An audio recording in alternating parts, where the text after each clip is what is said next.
అందరికీ నమస్తే. వైఎస్ జగన్మోహన్ రెడ్డి మాజీ ముఖ్యమంత్రి ఏపీకి.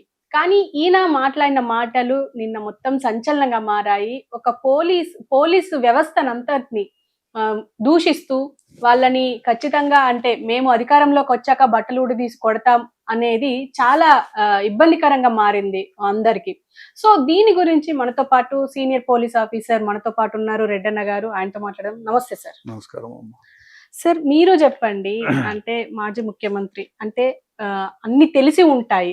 కానీ సడన్ గా ఇలా మాట్లాడేసరికి మొత్తం అందరూ మూతి మీద వేలేసుకుంటున్నారు. ఏంది ఈయన ఇట్లా మాట్లాడారు అనేసి. మీరేమంటారు సార్? ఒక సీనియర్ పాలిటీషియన్ గా ఉండి ఆయన వాళ్ళ నాన్నగారు కూడా పనిచేశారు. నేను కూడా వాళ్ళ నాన్నగారి దగ్గర పనిచేశాను.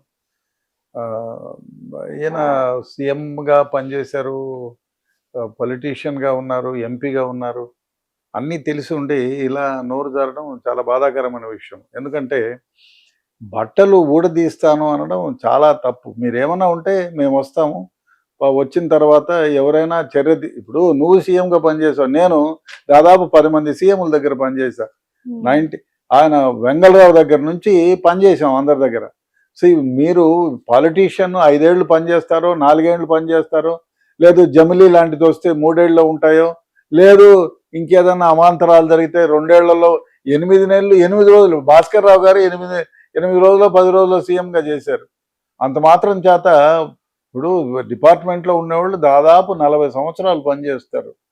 వాళ్ళు మీరు సీఎంగా వచ్చినా పనిచేయాలి, ఇంకోళ్ళు సీఎంగా వచ్చినా పనిచేయాలి. అంతేగాని కొందరు ఉంటారు, అందరూ కాదు.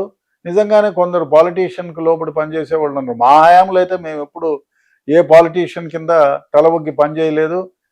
వాళ్ళు చేయగలిగితే ఏమో ట్రాన్స్ఫర్ చేస్తారు. నైతికంగా అందరికీ డిపార్ట్మెంట్ ఎందుకు ఉండేది? అందరికీ సంక్షేమం చేయడానికి, అందరినీ రక్షించడానికి పోలీస్ డిపార్ట్మెంట్ ఉంది. మిగతా డిపార్ట్మెంట్లు వీళ్ళకి ఫైనాన్షియల్గా ఏం సంబంధం ఉండదు. ఎవరైనా తమ దగ్గరికి అన్యాయం జరిగిందని వస్తే అన్యాయం ఎవరు చేశారో వాళ్ళ పట్ల నిలబడకుండా న్యాయం చేయాలని ఎవరైతే బాధితులు ఉన్నారో వాళ్ళ కోసం కంకణం కట్టుకొని చేసే పోలీస్ డిపార్ట్మెంట్. ఎవరో ఒకళ్ళు ఇప్పుడు మీ హయాంలో కూడా కొందరు చెడ్డ పనులు చేసినారని వాళ్ళు ట్రయల్స్ ఫేస్ చేస్తున్నారు, సస్పెండ్ అయినారు. అంత మాత్రం చేత మీరు చెడ్డ చేసినట్ట, మీరు వాళ్ళను ఉపయోగించుకున్నట్ట. ఇది తప్పు. డెఫినెట్గా ఇది చాలా బాధాకరమైన విషయం. మీరు మాట్లాడేదే పద్ధతి అది చాలా బాధాకరమైంది. అది అటువంటి వ్యాఖ్యానాలు మీలాంటి సీనియర్గా ఉన్న వ్యక్తి, సీఎంగా పనిచేసిన వ్యక్తి చేయడం నిజంగానే చాలా దురదృష్టకరం. మరి మీరు ఏ ఉద్దేశంతో ఈ విధంగా బట్టలు ఊడపెరుకుతాము, మేము వస్తే మీరు వచ్చినా ఇంకోళ్ళు వచ్చినా డిపార్ట్మెంట్లో అందరూ ఉంటారు. మీకు ప్రొటెక్షన్ ఇచ్చేది పోలీస్ డిపార్ట్మెంటే, ప్రజలను కాపాడేది పోలీస్ డిపార్ట్మెంటే. అంటే మీరు చెప్పిన ఈ మాటని అంటే డిపార్ట్మెంటు సీఎం మారినప్పుడల్లా వాళ్ళకు ఒత్తాస పలుకుతారు అనే భావన కల్పిస్తుంది పోలీస్ డిపార్ట్మెంటు. ఎవరు సీఎం అయితేనో లేకపోతే ఎవరు పాలిటిక్స్ మారితేనో వాళ్లకు ఒత్తాస పలికి ప్రజలకు అన్యాయం చేస్తారా అనే భావన ఏర్పడుతుంది ప్రజల్లో. చులకన భావం, డిపార్ట్మెంట్ అంటేనే చులకన భావం ఏర్పడే విధంగా. ఎందుకంటే పాలిటీషియన్స్ మారినప్పుడల్లా వాళ్లకు ఒత్తాస పలికి పేద ప్రజలకు అన్యాయం చేస్తారు అనే ధోరణిలో మీరు మాట్లాడినారు. అది నిజంగా చాలా బాధాకరం. మీరు ఏ ఉద్దేశంతో మాట్లాడినా ఇది పోలీస్ డిపార్ట్మెంట్ అందరికీ కూడా వర్తింపజేసే విధంగా మాట్లాడారు. ఇది నిజంగానే చాలా ఇబ్బందికరమైన వ్యవహారం. కాబట్టి ఇక మీదట మీరు మాట్లాడేటప్పుడు ఇటువంటి సున్నితమైన వ్యవహారం, డిపార్ట్మెంట్లో అందరూ చెడ్డవాళ్ళు ఉంటారా? పాలిటీషియన్లో చెడ్డవాళ్ళు అందరూ ఉంటారు. పోలీస్ డిపార్ట్మెంట్లోకి వచ్చిన వాళ్ళంతా కూడా సమాజంలో నుంచి వచ్చిన వాళ్ళే. ఈ సమాజంలో ఎంతమంది చెడ్డవాళ్ళు ఉంటారో అంతమంది అడ్వకేట్లలో ఉంటారు, అంతమంది పాలిటీషియన్లో ఉంటారు. పాలిటీషియన్లు కొంచెం ఎక్కువే ఉంటారు, ఎందుకంటే వాళ్ళకి అవకాశం ఎక్కువ. డిపార్ట్మెంట్ అట్లా కాదు కదా. మీరు ఏమైనా తప్పు చేస్తే ఇమీడియట్గా కోర్టులు ఉంటాయి. కోర్టులు వాళ్ళను డెఫినెట్గా ప్రశ్నిస్తాయి, వాళ్ళు ఇబ్బంది కూడా పడతాయి. వీలైతే ఇప్పుడు చాలా మంది చెడ్డ పనులు చేసిన పోలీస్ ఆఫీసర్లు జైలుకి పోయిన సందర్భాలు ఉన్నాయి. చాలా మంది పోయినారు. మీరు గుజరాత్లో తీసుకోండి, ఆంధ్రప్రదేశ్లో తీసుకోండి. చెడ్డ చేసిన వాళ్ళు పోలీస్ డిపార్ట్మెంట్, ఇప్పుడు ఎన్కౌంటర్ చేసిన వాళ్ళు చాలా మంది అరెస్ట్ అయినారు. అంతకుముందు చెడ్డ పనులు చేసిన పోలీస్ ఆఫీసర్లు అరెస్ట్ అయి ఉన్నారు. కాబట్టి అది మేము వస్తే ప్రత్యేకంగా మిమ్మల్ని బట్టలు చేస్తామనేది నిజంగా చాలా బాధాకరమైన వ్యాఖ్య. కాబట్టి ఇటువంటి వ్యాఖ్యలు చేయడం చాలా దురదృష్టకరం. సరే ఇప్పుడు దీనికి సంబంధించే రామగిరి ఎస్ఐ సుధాకర్ యాదవ్ అని ఆయన మాట్లాడారు. మీరు ఇలా మాట్లాడడం కరెక్ట్ కాదు. మేము ఎంతో చదువుకొని ఇక్కడ దాకా వచ్చాము. ఎన్నో పరీక్షలు రాసి వచ్చాము అని చెప్పేసి మాట్లాడారు. మీకు వీడియో కూడా చూపించాను. ఆయన మాట్లాడిన దానికి కూడా అందరు సపోర్ట్ చేస్తున్నారు. ఇప్పుడు మీరు మాట్లాడినట్టుగానే. బట్ ఒకటి, ఏమైనా మాట్లాడినా, రామగిరి ఎస్ఐ మాట్లాడినా, నేను మాట్లాడినా సభ్య సమాజం సభ్య సమాజం గుర్తించాలి, అర్హించాలి. అరే మంచిగా మాట్లాడినాడని చెప్పాలి. అదే కానీ మీరు చేసే, ఇప్పుడు ఎవరు మాట్లాడినా ఎట్లా ఉండాలంటే సభ్య సమాజం అరే ఈ దరిద్రంగా మాట్లాడారు అని అనకూడదు. అందరూ మిమ్మల్ని గుర్తించాలి. అరే చాలా బాగా మాట్లాడారు, మంచిగా మాట్లాడారు అని చెప్పాలి. కానీ ఆ రామగిరి ఎస్ఐ కూడా కొంచెం కట్టుగానే రెస్పాండ్ అయినట్టుంది నా అభిప్రాయంలో. బట్ ఏది ఏమైనా ఒక సీనియర్ పాలిటీషియన్గా ఉండి ఈ విధమైన ఒక సీఎంగా ఉండి మీరు వస్తారయ్యా, ఈ కారే రాజులు రాజ్యములు కలగరే వారేరి మహామహాబావులు అశోక్ చక్రవర్తి దగ్గర నుంచి అందరూ రాజ్యాన్ని పాలించారు, ఎవరు శాశ్వతంగా లేరు. కాబట్టి పాలిటీషియన్స్ కానీ సీఎం పదవులు కానీ పర్మనెంట్ కాదు. 5 ఏళ్ళు మీరు ఉంటారు, 5 ఏళ్ళు ఇంకోసారి వస్తారు, ఇంకోళ్ళు 5 సార్లు ఉంటారు, మళ్ళా మీరు రావచ్చు, మీరు రాకపోవచ్చు, చెప్పలేం కదా. ఆ విధంగా అనడం అది. మీరు పొరపాటున ఏదన్నా చేస్తే దాని మీద కోర్టుకు వెళ్ళొచ్చు. కోర్టుకు వెళ్ళి మీరు తప్పు చేశారని నిరూపించి ఎవరైతే తప్పు చేశారో వాళ్ళపైన కఠినంగా శిక్షించమని కోర్టుల ద్వారా మీరు కోరవచ్చు. వాళ్ళని అన్ని విధాలుగా ప్రశ్నించవచ్చు. ప్రజాస్వామ్యం ఇది. మీలాగే అందరూ ప్రశ్నించవచ్చు. అంతేగాని ఇటువంటి దురదృష్టకరమైన వ్యాఖ్యలు చేయడం బాధాకరం, మంచిది గురుగారు. అంటే జగన్ అంటే జనరల్ గా ఆయన ఆచితూచి మాట్లాడతారు, మనం చూస్తూనే ఉన్నాము. ఎప్పుడు వచ్చినా అంటే వైరల్ కంటెంట్ గా మాట్లాడినప్పుడు సోషల్ మీడియా వైరల్ అవుతుంది, కానీ తప్పుగా ఎప్పుడు మాట్లాడింది లేదు. సడన్ గా ఇలా పోలీస్ వ్యవస్థ మీద ఎందుకు అంత దురుసుగా మాట్లాడుంటారు?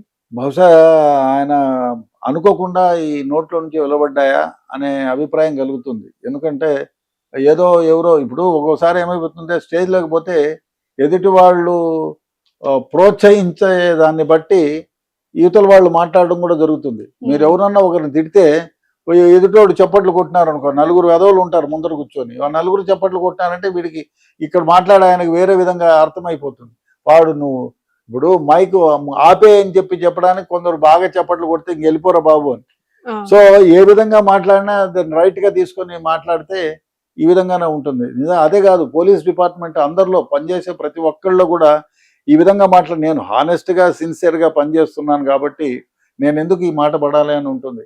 ఇప్పుడు పోలీస్ డిపార్ట్మెంట్లోకి వచ్చిన వాళ్ళంతా సత్యహరిచంద్రులు నేను చెప్పను, కొందరు చెడ్డవాళ్ళు కూడా ఉండొచ్చు, చెప్పలేను. ఎందుకంటే ఇప్పుడు మీరున్నప్పుడు ఎంతమంది మీ మాట విని మీరు చెడ్డ పనులు చేయమంటే చేశారో మిగతా దాంట్లో కూడా ఉండొచ్చు, చేసి ఉండొచ్చు. అంత మాత్రం చేత వాళ్ళని గుర్తించి వాళ్ళకి తగినటువంటి శిక్షకు ఏమైతే ఉంటారో మీరు కోర్టుకు వెళ్ళండి, కంప్లైంట్ చేయండి, తగిన రీతిలో మీరు స్పందించండి, వాళ్ళపైన చర్య తీసుకుంటానని చెప్పండి. అది పర్వాలేదు. కానీ తప్పు చేసిన వాళ్ళని చర్య తీసుకుంటానని మొత్తం డిపార్ట్మెంట్నే బట్టలు ఊడబెరుకుతాను అనే మాటలు నిజంగానే చాలా బాధాకరం. నేనే కాదు, నేను చాలా మందితో మార్నింగ్ నుంచి నాతో మాట్లాడారు, ప్రతి ఒక్కళ్ళు కూడా చాలా ఇబ్బందికరంగానే ఫీల్ అవుతున్నారు. అది చాలా దురదృష్టకరమైనటువంటి. సార్ అంటే ఇప్పుడు జనరల్ గా ఇప్పుడు ఎస్ఐ మాట్లాడారు, కానీ ఇప్పుడు కానిస్టేబుల్ నుంచి వెళ్ళి పైన డీజీ ఐజీ వరకు ఉంటారు, వీళ్ళెవ్వరూ రెస్పాండ్ అవ్వలేదు, ఇతను ఒక్కరే రెస్పాండ్ అయ్యారు. అంటే దీని అంటే ఎలా చూడొచ్చు అంటారు? ఏమో మరి చెప్పలేము. ఆ అబ్బాయి ఎస్ఐ ఎందుకు ఆ విధంగా రెస్పాండ్ అయినాడో ఐ డోంట్ నో. బట్ ఏది ఏమైనా సీఎం గారు ఒక మాజీ సీఎంగా ఉండే ఇటువంటి వ్యాఖ్యానాలు చేయడం చాలా దురదృష్టకరం, మంచి పద్ధతి కాదు. అంటే సార్ ఇప్పుడు మీరు అన్నట్టుగానే పాలిటిషియన్స్ కి ఇప్పుడు పోలీస్ ఆఫీసర్స్ విధేయులుగా ఉండాల్సిందే అంటారా? ఏం లేదంటే మేము చేయనని చెప్పిన సందర్భాలు కొన్ని వేలు ఉన్నాయి. ఇప్పుడు బాంబ్ బ్లాస్ట్ జరిగినప్పుడు 2007లో నేను అసిస్టెంట్ కమిషనర్ చార్మినార్, నేను వేరే ఒక ఆయన ఒక మినిస్టర్ లాంటి వ్యక్తి నేను చెప్తే నేను చేయనని చెప్పా. వేరే కంప్లైంటెడ్ టు సీఎం చేసుకున్నా, నన్ను ఏం చేస్తారు, అక్కడ నుంచి ట్రాన్స్ఫర్ చేస్తారు. అంతగా ఇప్పుడు అవినీతిగా ఉండే వ్యవహారాలు మనం చేయమంటే చేయం కదా. అంతకుమించి ఇప్పుడు మీరు ఏం చేస్తారు, మీరు తప్పు చేసి ఉంటే మీ పైన సస్పెండ్ చేస్తారు, లేదు తప్పుడు కేసు పెట్టి సస్పెండ్ చేస్తారు. మళ్ళీ 4 రోజులు అది తప్పుడు దాన్ని తేలిపోతున్న తర్వాత మీరు నిజాయితీగా ఉన్నవాడు నిజాయితీ పరులని తేలిపోతుంది కదా. అంతమా ఇప్పుడు ఏదన్నా చేయమంటావు, నేను చేయనంటే ఏం చేస్తారు, అక్కడ నుంచి ట్రాన్స్ఫర్ చేస్తారు, లేదు సస్పెండ్ చేస్తారు 1 నెల 2 నెలలు 6 నెలలు. మేము అర్ధ జీతం ఇస్తారు, మళ్ళీ అయిపోయిన తర్వాత ఫుల్ జీతం ఇస్తారు. ఎందుకు ఊటికం చేయాలా? ఏం చేయాలి? వాడు మంచి పోస్టింగ్. అయ్యా యు ఆర్ హానెస్ట్ అయితే ఎవరు ఏమీ చేయలేరు. మీరు డిజానెస్ట్, నాకు మంచి పదవి కావాలా, 4 రూపాయలు చెడ్డ పనులు చేసి సంపాదించుకోవాలనుకుంటేనే ఇవన్నీ వ్యవహారాలు. లేదా నేను హానెస్ట్గా ఉంటాను, హానెస్ట్గా ఉద్యోగం చేసుకుంటానంటే ఎవరు ఏం చేయలేరు కదా. ఎవ్వరూ ఏం చేయలేరు. మీ జీతం మీకు వస్తుంది.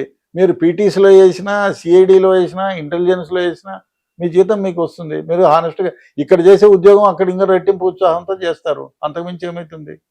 సో అంత మాత్రం చేత ఇప్పుడు ఎవ్వరికి ఇబ్బంది అంటే నేను లైమ్ లైట్లో ఉండాలా, 10 రూపాయలు సంపాదించుకోవాలా, ప్రజలకు అన్యాయం చేయాలనే వాళ్ళకి కష్టం. కానీ నేను న్యాయం చేస్తానంటే ఇప్పుడు న్యాయాన్ని ఎప్పుడైనా గుర్తిస్తారు, ధర్మాన్ని ఎప్పుడైనా గుర్తిస్తారు. అది మీరు అన్యాయంగా పనిచేస్తే 10 మంది ఇప్పుడు కాకపోయినా ఇంకోసారైనా అడ్డం పడతారు. అదే కాదండి, మీరు అన్యాయం చేస్తే ప్రజలు క్షమించరు, డిపార్ట్మెంటు క్షమించదు, అదే విధంగా కోర్ట్స్ ఉన్నాయి. ఇవన్నిటికి మించి భగవంతుడు ఒకడు ఉన్నాడు. ఆయనైనా మనం ఆలోచన చేయాలి కదా. అంటే జనరల్ గా అందరికి ఏముంటుంది అంటే పోలీస్ డిపార్ట్మెంట్ మొత్తం పొలిటీషియన్ చేతిలో ఉంటది, వాళ్ళు చెప్పినట్టే వాళ్ళు ఆడతారు పోలీసులు అన్న ఒక అపోహ ఉంది. నిజమే, ఇట్లాంటి వ్యవహారాలు జరిగినప్పుడు డెఫినెట్ గా ఉంటాయి. చాలా మంది పొలిటీషియన్స్ విన్న పోలీస్ ఆఫీసర్స్ ఉన్నారు. అందువల్లనే వాళ్ళందరూ అనుకుంటారు. ఇప్పుడు మీరు ఎవరన్నా చచ్చిపోతే కంప్లైంట్, ఎవరన్నా చంపేస్తే కంప్లైంట్ ఇచ్చేదానికి పోలీస్ స్టేషన్ పోతే ఎమ్మెల్యే దగ్గర లెటర్ దేమంటే అది అంతకంటే దారుణం ఉందా? పోలీస్ డిపార్ట్మెంట్ ఉద్భవించిందే ప్రజలకు సేవ చేయడానికి, అట్టడుగు నిరుపేద వర్గాల వారికి సేవ చేయాలని, అందరికీ న్యాయం చేయాలని, అందరికీ ధర్మం జరగాలని. అందుకే నేను ముత్తుకొని చెప్పాను ముందు నుంచి కూడా, అయ్యా పోలీస్ డిపార్ట్మెంట్ని ఇండిపెండెంట్ డిపార్ట్మెంట్, FBI లాగా అమెరికాలో లాగా ఇండిపెండెంట్ డిపార్ట్మెంట్గా చేస్తే వీళ్ళ ట్రాన్స్ఫర్స్ కానీ, వీళ్ళ రిక్రూట్మెంట్ కానీ, వీళ్ళ వ్యవహారం అన్నీ అది independent department. They will not care anybody. న్యాయం ఎటుంటే అటు చేస్తారు, ధర్మం ఎటుంటే అట్టే చేస్తారు. ఆ విధంగా చేయాలా. ఇండియాలో ఆ విధంగా చేయగలిగితే డెఫినెట్గా అట్టడుగు వర్గాల వాళ్ళకి, పేద వర్గాల వారికి, ప్రతి ఒక్కళ్ళకి న్యాయం జరుగుతుంది. అది లేనంత కాలం కొన్ని సందర్భాల్లో ఈ పాలిటీషియన్స్ మాటలు కొన్ని సందర్భాల్లో వినాల్సి వస్తుంది, వింటారు. విన్నప్పుడు ఎదుటి వ్యక్తికి అన్యాయం చేసిన వాళ్ళం అవుతాం. అంటే ఇప్పుడు ఫైనల్ గా జగన్ ఏం చేస్తే బెటర్ అంటారు? అంటే ఇప్పటికీ 2 రాష్ట్రాల్లో ఆయనకు వ్యతిరేకత వస్తుంది ఈ విషయంలో. అంటే సామాన్యులు కూడా అంటున్నారు ఒక మాజీ ముఖ్యమంత్రి అయ్యుండి ఇలా మాట్లాడడం ఏంటి అని చెప్పేసి, ఆయనే సారీ చెప్పాలి అది ఇది అని చెప్పేసి అంటున్నారు. ఆయనే విజ్ఞతతో ఆలోచించాలి. నేను చేసింది మళ్ళీ ఇంకోసారి ఆయన వీడియోస్ ఉంటాయి కదా, చూసుకొని నేను విజ్ఞతతో మాట్లాడానా లేదా, నేనేం చేస్తే బాగుంటుంది, ఈ డ్యామేజ్ కంట్రోల్ని ఏ విధంగా తీసుకోగలను అనేది ఆయన. అదే కాదు, మీరు ఇప్పుడు రిటైర్ అయిన వాళ్ళు కొన్ని వేల మంది ఉన్నారు. వాళ్ళు ఇప్పుడు రిక్రూట్ అయిన వాళ్ళు వేల సంఖ్యలో పోలీస్ డిపార్ట్మెంట్లో ఉన్నారు. అదే ఇండియా మొత్తం మీద పోలీస్ డిపార్ట్మెంట్ ఉంది. మీరు మాట్లాడిన మాటలు భారతదేశం మొత్తం మీద ఉండే పోలీస్ డిపార్ట్మెంట్ కూడా హార్ట్ అయినట్టే కదా. డెఫినెట్ గా మీరు అది ఆలోచన చేయాలి. ఇప్పుడు ఆయన చదువుకున్న వ్యక్తి, ఆయన ఆలోచన చేసుకోవాలి. తన వీడియోని ప్లే చేసి నేను ఈ విధంగా ఎందుకు మాట్లాడాను అని, మరి అది మాట్లాడుకొని దానికి ఏ విధంగా తను